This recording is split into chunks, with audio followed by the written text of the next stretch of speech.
Талантливый человек, талантлив во всем. 90-летний юбилей отметил ветеран Василий Серебренников. Он прошел всю Великую Отечественную войну и нашел в себе силы для творчества. В фойе концертного зала СОГУ была развернута выставка декоративно-прикладного искусства. Автор работ – сам юбиляр. А на главной сцене Дворца культуры прошел незабываемый концерт. Помог в организации режиссер Аким Салбиев. Вечер так получилось, что он удивительно совпал с 70-летием победы, его юбилея 90-летия. Поэтому мы все окрылены тем, что как Василий Петрович нас учит жить. Василий Серебренников прочел со сцены свои стихи. Они вдохновили композитора Бориса Кокаева на написание 20 песен. Их исполнили как именитые артисты, так и начинающие певцы. На творческом вечере юбиляру вручили медаль во славу Осетии и множество благодарственных писем. Самым трогательным моментом стало поздравление внучки и правнучки ветерана. Он меня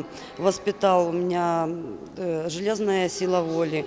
Мне благодаря ему, благодаря его учениям, мне не страшны никакие преграды в жизни. Он воевал в Восточной Пруссии и Польше, был механиком-водителем танков. 2 раза горел, но чудом остался жив. После войны Василий Петрович приехал с женой жить в Осетии. Она участвовала в боевых действиях под Лискеном.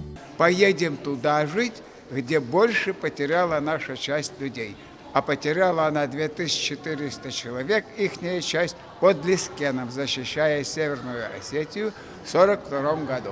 Победу он встретил в Восточной Пруссии после взятия Кенигсберга. Молодой парень стоял на посту, когда услышал победный залп. Спустя 70 лет с того знаменательного дня в свой почетный 90-летний юбилей Василий Петрович полон сил, позитива и вдохновения. С него берет пример молодежь, его любят, им восхищаются. Залина Губурова, Лолита Созаева, Михаил Безуглов, Осетия ТВ.